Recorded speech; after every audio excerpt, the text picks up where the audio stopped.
प्रदेश में अपनी जमीन खो चुकी कांग्रेस दोबारा से कांग्रेस को मजबूत करने के लिए कांग्रेस प्रदेश प्रभारी प्रियंका गांधी वाड्रा द्वारा अपनी ससुराल मुरादाबाद में प्रतिज्ञा रैली की है, जिसमें प्रियंका गांधी के साथ कांग्रेस के कई दिग्गज नेता मंच पर मौजूद रहे हैं। प्रियंका गांधी को सुनने के लिए भारी संख्या में जनता पहुंची थी, जिसमें प्रियंका गांधी ने केंद्र व प्रदेश सरकार पर जमकर हमला बोला है। आगामी विधानसभा चुनाव से पहले कांग्रेस नेता प्रियंका गांधी की प्रतिज्ञा रैली बहुत ही महत्वपूर्ण मानी जा रही थी, जिसमें भारी संख्या में लोगों ने पहुंचकर कार्यक्रम में हिस्सा लिया और प्रियंका गांधी द्वारा आगामी विधानसभा चुनाव को लेकर भाजपा पर जमकर निशाना साधा है। उत्तर प्रदेश कांग्रेस कमेटी के प्रभारी एवं राष्ट्रीय सचिव प्रियंका गांधी मुरादाबाद पहुंची, जहां मुरादाबाद पहुंचने पर कांग्रेसी कार्यकर्ताओं और नेताओं ने उनका फूल मालाओं के साथ भव्य स्वागत किया।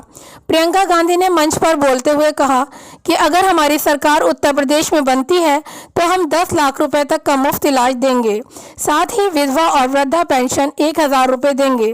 इसके साथ ही जो परिवार कोरोना काल में पीछे रह गए हैं उनको 25,000 रुपये तक देकर उनकी आर्थिक सहायता की जाएगी। प्रियंका गांधी ने मंच से बोलते हुए भाजपा सरकार पर निशाना साधा, कहा कि जब इलेक्शन करीब आते हैं तो प्रधानमंत्री नरेंद्र मोदी दलितों के साथ फोटो खिंचवाकर उनके साथ हमदर्दी का दिखावा करते हैं, लेकिन जब उन्हें दलित परिवार वालों के साथ शोषण होता है तो बीजेपी हाथ खड़े कर लेती है। साथ ही उन्होंने अखिलेश यादव को भी अड़े हाथ लेते हुए कहा कि प्रदेश में चुनाव नज़दीक है तो अखिलेश यादव नजर आने लगे हैं, लेकिन वही प्रदेश में दंगे और किसान हत्या हुई है तब समाजवादी कहीं नजर नहीं आई थी। उन्होंने मुरादाबाद की जनता से कहा कि आप लोग हिसाब नहीं लेते हैं, मैं आपसे नाराज़ हूं, आप अपने राजनेताओं से हिसाब लीजिए। साथ ही उन्होंने कहा मैं लड़की हूं, लड़ सकती हूं, जितना भी सरकारी योजना है उसमें 40% का आरक्षण महिलाओं को देने का आश्वासन भी दिया।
मैं अपनी बहनों के घर जाती हूँ, यहाँ पर बलात्कार होते हैं, महिलाओं का शोषण होता है, महिलाओं को कुचला जा रहा है और कोई कुछ नहीं कह रहा है, कोई आवाज नहीं उठा रहा है, कोई आपको आगे बढ़ाने की बात नहीं कर रहा है। सब विज्ञापनों में है, सब सिर्फ विज्ञापनों में है। असली सवाल ये है कि आपकी भागीदारी राजनीति में क्या है, आपके लिए लड़ने वाली महिला कैसे आगे बढ़ेगी। तो 40% आप जब टिकट लेंगे कांग्रेस से, ठीक है, हो सकता है पहली बार थोड़ी आप में से कुछ हो जो जीते, हो सकता है कि कुछ ना जीते, कोई बात नहीं, सशक्त बनेगी, अगली बार जीतेगी, अगली बार फिर से मौका मिलेगा और ज्यादा मौका मिलेगा। यहाँ नौजवान लड़कियां हैं, आप सहना नहीं चाहती, सच बताओ, सहना चाहती हो कि लड़ना चाहती हो? अपने हकों के लिए लड़ना चाहती हो या अत्याचार सहना चाहती हो? लड़ना चाहती हो ना? ये स्कूटी किसके लिए है? स्मार्टफोन किसके लिए? आपको मिलेगा। आप महिलाओं को सशक्त बनाओ।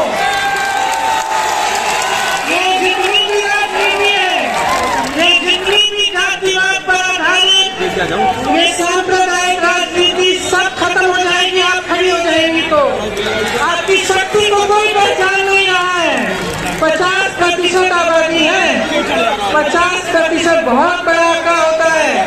सशक्त बनो, अपने हक के लिए खुद लड़ो।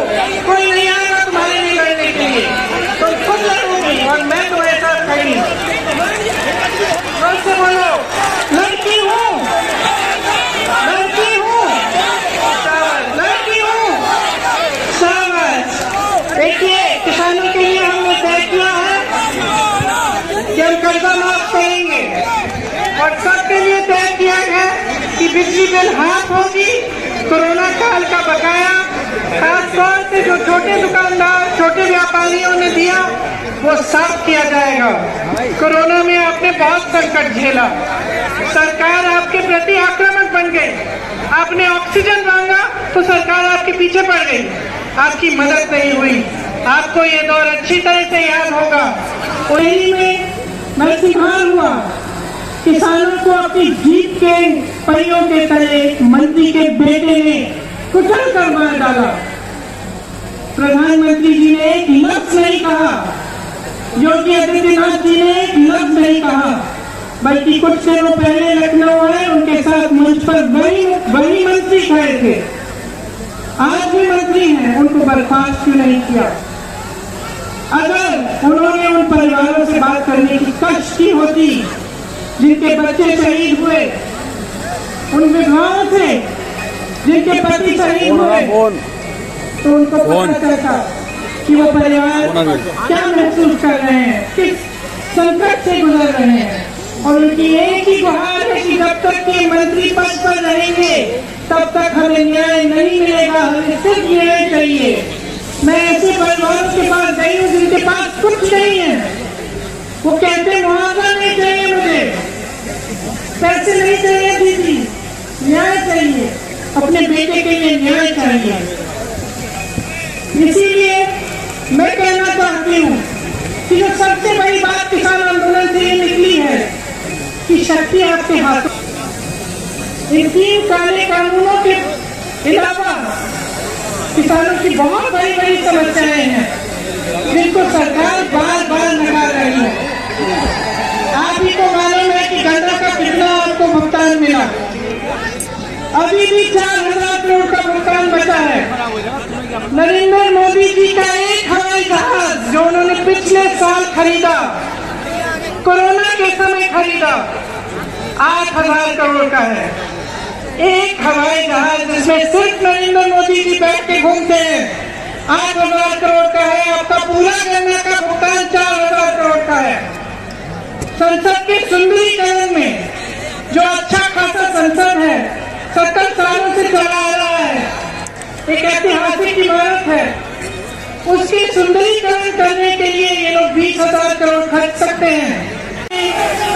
एक दलित लड़की के साथ बलात्कार किया जाता है, पुलिस प्रशासन द्वारा उसकी चिता जाती है, उसके माँ बाप को आने भी नहीं दिया जाता। प्रधानमंत्री जी चुप रहते हैं, मुख्यमंत्री जी चुप रहते हैं। आप हिसाब क्यों नहीं मानते? किसानों का रोज रोज अपमान किया, तरह तरह की चीजें कही, देशद्रोही आंदोलन, जीवी भगवान जाने क्या क्या कहा।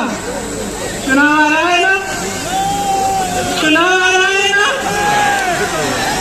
अब क्या कह रहे हैं? मुझे माफ करिए। क्यों माफ कर रहे हैं आप? क्यों माफ कर रहे हैं? हिसाब मांगिए। कोरोना काल में लापरवाही हुई, किसने भुगता? किसके परिवार उठे? आपने हिसाब मांगा, हिसाब मांगो। आपको अगर डिलीवरी चाहिए, आगे बढ़ना चाहते हैं आप, राजनीतिक दलों और उनके नेताओं से अपना रिश्ता बदलो, उनकी असलियत पहचानो, उन्हें अपने प्रति जवाबदेह बनाओ, उनसे हिसाब मांगो। मैंने सुना है कई लोग कहते हैं कि भाजपा तो फूट फैलाकर फिर से जीतेगी। क्यों? क्योंकि असलियत ये है कि जिनको आज मुख्य विपक्ष माना जा रहा है, वे विकास का एजेंडा सेट नहीं कर रहे, वे भी इसी तरह की राजनीति करना चाहते हैं। सपा बसपा ने भी जाति और धर्म की राजनीति को आगे बढ़ाया है। सपा सरकार में जातिवाद और गुंडाई और बसपा में आपने लूट देखा है। तो स्वाभाविक है विकास की बात नहीं होगी, आपके मुद्दे उठाए नहीं जाएंगे। आपने समाजवादी के बने हैं। मैंने अपनी आंखों से देखा, मैं बिजनौर गई। बिजनौर में एक 19 साल का लड़का अनस दूध बेचता था, उसकी निर्मम हत्या की गई। दूसरे घर में गई, एक लड़का सुलेमान मस्जिद के बाहर खड़ा था, पुलिस ने गोली मारी, उसकी हत्या कर दी, कोई कार्रवाई नहीं हुई। मैं पूछना चाहती हूँ, क्या अखिलेश जी आए? ये हालात आप बदलोगे कैसे? मुझे बहुत बड़ी शिकायत है आपसे। जब तक आप इस तरह की राजनीति के घेरे में फंसे रहेंगे तब तक कोई बदलाव नहीं आने वाला है। नेता के बाद नेता यहाँ मंच पर खड़े होकर फिजूल की बातें करेगा, आपको तरह तरह के वचन देगा, लेकिन उसको दिल में मालूम होगा कि उसकी कोई जवाबदेही नहीं है। इसीलिए सबसे बड़ी जिम्मेदारी आपकी है। आप नेताओं को जिम्मेदार बनाओ, सिखाओ उनको कि ऐसा नहीं चलेगा। मंच पर आकर खोखले वचन बनाए, 5 सालों के लिए आप कुछ नहीं करें, ये नहीं चलेगा। इसीलिए कांग्रेस पार्टी इस चुनाव को सिर्फ और सिर्फ विकास के आधार पर लड़ना चाहती है। हमने प्रतिज्ञाएं ली हैं। क्या प्रतिज्ञा ली है? कि हम 20 लाख रोजगार दिलवाएंगे, हर जिले में हम उद्योगों के हब लगवाएंगे। ये प्रतिज्ञा इसलिए है क्योंकि खोखला वचन नहीं है। आपको मुख्यमंत्री जी ने कहा कि किस तरह से उन्होंने वचन दिया और 2 घंटे के अंदर अंदर कर्ज माफ किए। उन्होंने आपको बताया कि किस तरह से छत्तीसगढ़ में आज कांग्रेस की सरकार 2500 रुपए क्विंटल धान खरीद रही है। तो ये कोई कल्पना नहीं है, ये सच्चाई है। अगर हम कह रहे हैं, हम करके भी दिखाएंगे। देखिए, किसानों ने जो आंदोलन किया, इससे एक बहुत बड़ी बात आगे आई है कि जब आप मन बना लेते हैं, जब आप अटल रहते हैं, आप अडिग बन जाते हैं, तो सरकार को झुकना पड़ता है। सरकारों ने, किसानों ने त्याग दिया। 700 से अधिक किसान शहीद हुए। उन 700 शहीदों के लिए प्रधानमंत्री जी 2 मिनट के लिए भी संसद में मौन नहीं रहे। 2 मिनट का मौन नहीं किया, संसद में चर्चा भी नहीं की उन कानूनों पर जिन कानूनों को रद्द करने जा रहे थे। लखीमपुर के खेड़ी में नरसिंहार हुआ, किसानों को अपनी जीत के पहियों के तले मंत्री के बेटे ने कुछ। उम्दा में नरसिंहार हुआ,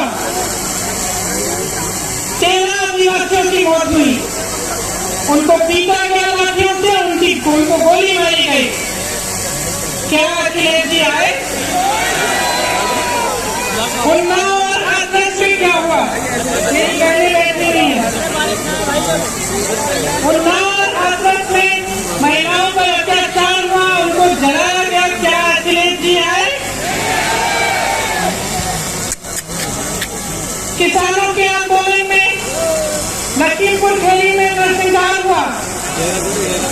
जैसे मैंने कहा, आप सबने देखा वो वीडियो, जीप के नीचे किसानों को कुछ टैक्स किया। क्या अखिलेश जी आए? तो आप चुनाव के समय क्यों आ रहे हैं?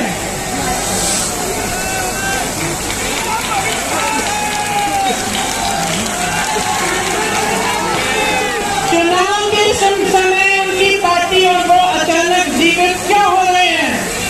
पिछले 5 सालों से कहा थे, जब कांग्रेस सड़कों पर लड़ रही थी, जब कांग्रेस के 18,000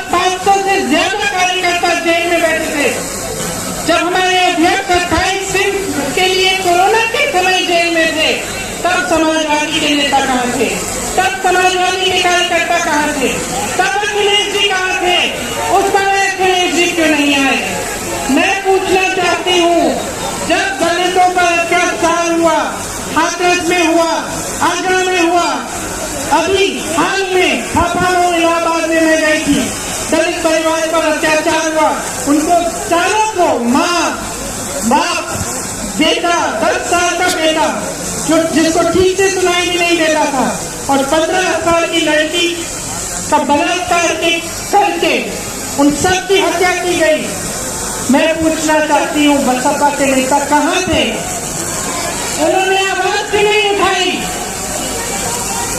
जब वे बयान देते हैं तो ऐसा क्यों लगता है कि भाजपा जैसा ही बयान दे रहे हैं? क्योंकि सब अर्थ में ये सोचते हैं कि आपकी समस्याएं, आपके दुख, आपका दर्द, आपकी पीड़ा, आपका संघर्ष से उनकी राजनीति से कोई मतलब नहीं है। सब सोचते हैं कि वे सांप्रदायिकता के आधार पर, जाति के आधार पर आपसे वोट मांगने आएंगे। आप देखेंगे कि आपके प्रतिनिधि हैं, आप सोचेंगे आपकी जाति के, आपके धर्म के, आपसे वोट मिल जाएगा और उनको कोई काम करने की जरूरत नहीं है। तो क्या करेंगे?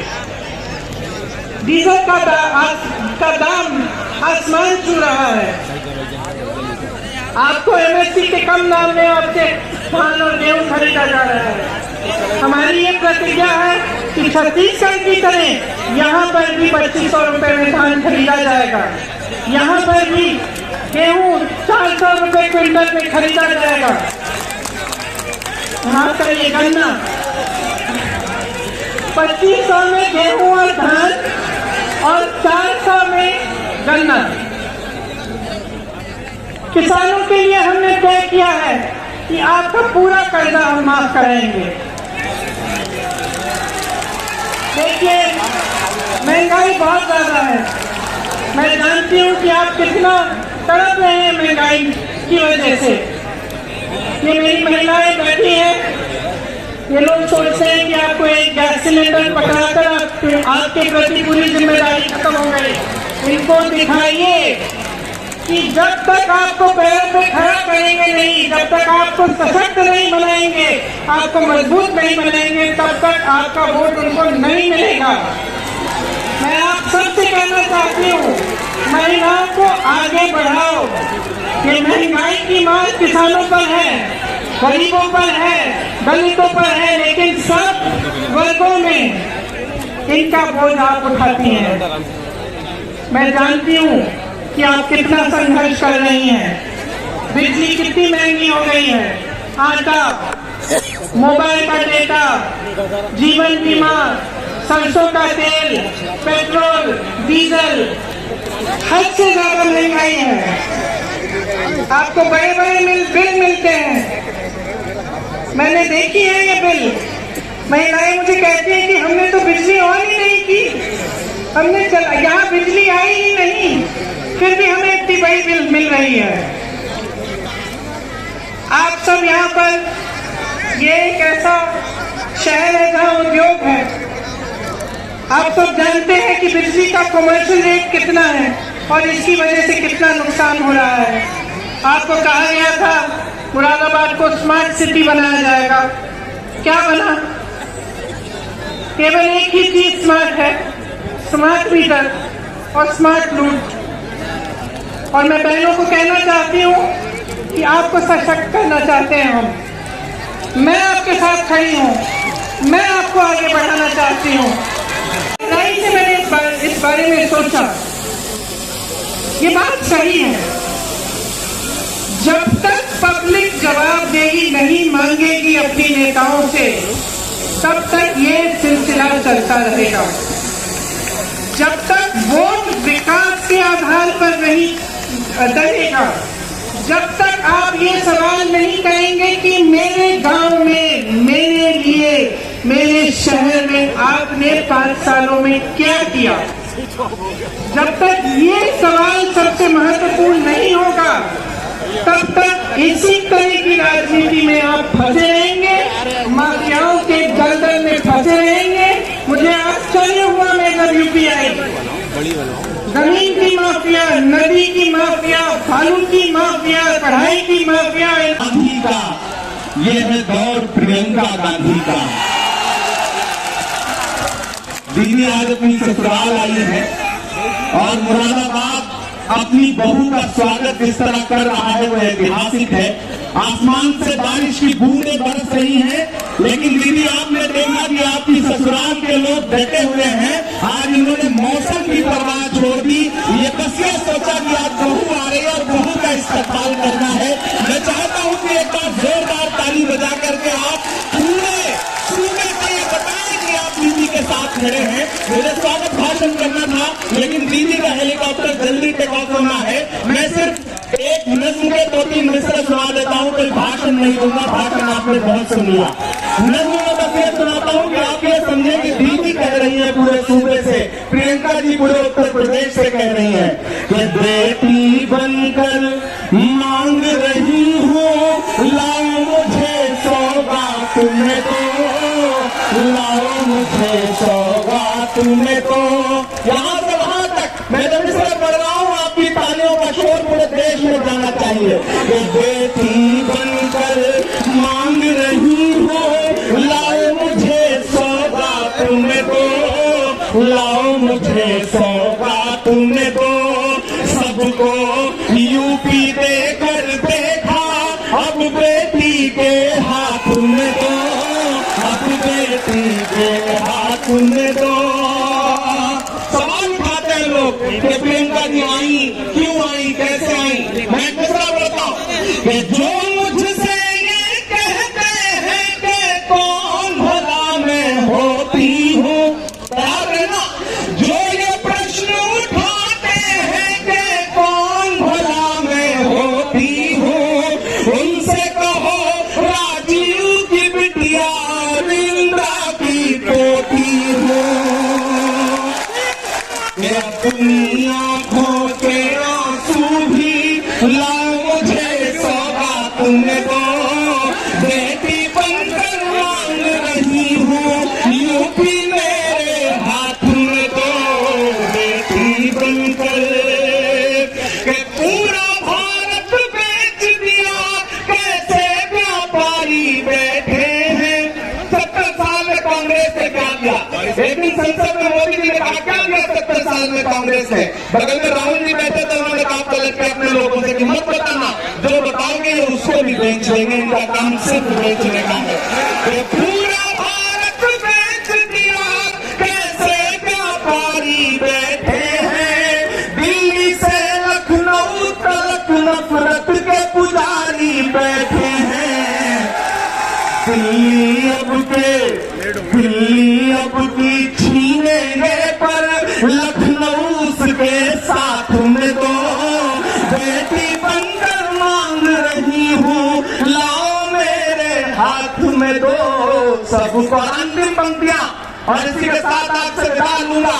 मैं चाहूंगा कि अंतिम पंक्तियों पे एक भी हाथ खामोश नहीं रहेगा। आखिरी पंक्तियां कि यूपी से मेरा बेटी का और बहू का रिश्ता है। तमाम जिले ऐसे हैं जहां के लिए दीदी जीती है, बेटी है, लेकिन मुरादाबाद के लिए बहू है। आखिरी पंक्तियां कि यूपी से मेरा बेटी का और बहू का रिश्ता है, सिर्फ सियासी नहीं यहाँ से मेरा लहू का रिश्ता है। अपना हौसला, अपनी हिम्मत इस मुश्किल हालात में दो, सबको यूपी देकर देखा, अब बेटी के हाथ में दो, बेटी बनकर। आदरणीय दीदी का एक बार फिर से बहुत आभार प्रकट करता हूँ। हम सब आपके इंतजार में थे और इस शहर ने आपका उसी तरह स्वागत किया। बहुत शुक्रिया, बहुत धन्यवाद। जिंदाबाद जिंदाबाद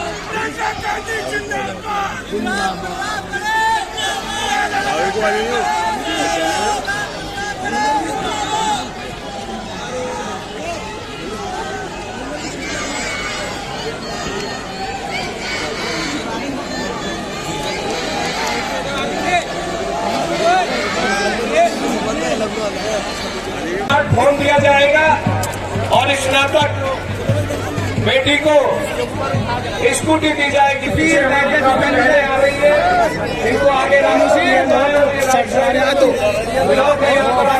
सभी मैं सभी कांग्रेस के साथियों को सूचना देना चाहता हूं, हमारी और आपकी नेता करने के लिए यहाँ पहुंचने का काम किया।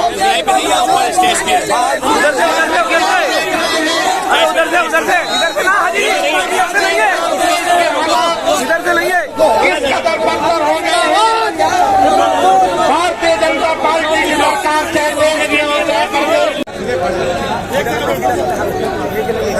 विनोद गुंबर जी के जो कटआउट लेकर लोग आए हैं, इनसे मेरा अनुरोध है कि इस ब्लॉक के अंदर अगर आप लोग खड़े रहेंगे, पीछे वाले पर्चे लेके वो नीचे रखिएगा, अभी रख लो, लेकिन जो हमारे नेता आएगी उस समय पर पीछे जो बैठे हुए हैं उनको दिखने में तकलीफ नहीं आना चाहिए। जो हमारे युवा साथी ब्लॉक के अंदर बैठे युवा के साथ आए हुए हैं, मैं आपसे कहूंगा जो हमारी महिला लेने आई है, ये हमारी माँ है, हमारी बहन है, इनको जगह दीजिए, कुर्सी दीजिए, इनको बैठने दीजिए। क्योंकि प्रियंका जी तो 71,000 करोड़ का कर्जा किसान उत्तर प्रदेश के अंदर गरीब की, मजदूर की, बेरोजगारों की, महिलाओं के सम्मान की किसान तरह की व्यवस्था बनाए रखें, क्योंकि व्यवस्था हमको बनानी है। ये जितने भी पीछे से साथी आ रहे हैं, सभी अपनी अपनी जगह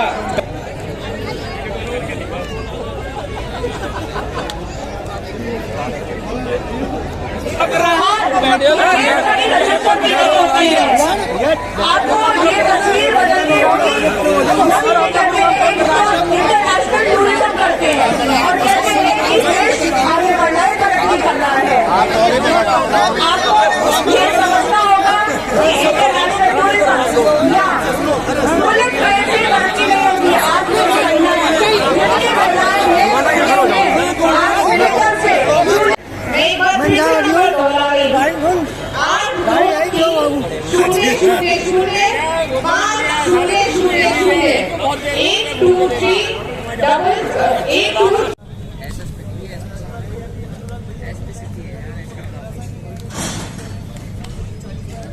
लोगों को बिठवा दीजिए, जो लोग खड़े हैं उन्हें बिठवा दीजिए और देखिए महिलाओं की सीटें भी उधर लगवा दीजिए। हाँ, बिठवा दीजिए सब लोग।